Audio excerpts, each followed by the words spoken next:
Imagine that you have a sales-oriented company. Our software allows you to manage your business in one place.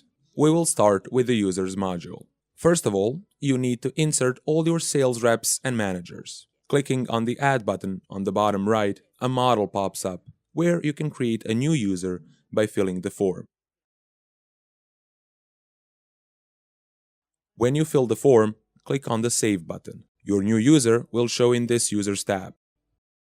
In order to edit personal details of a user, you can go to the list of users, click on a user, and you will access the profile page of a user.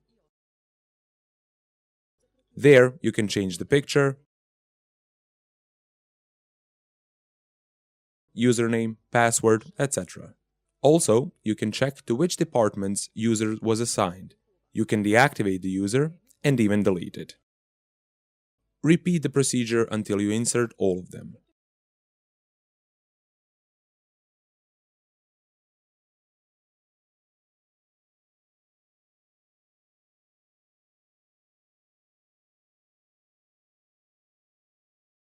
When you finish, click on the User Setting tab to assign their roles or to choose their status.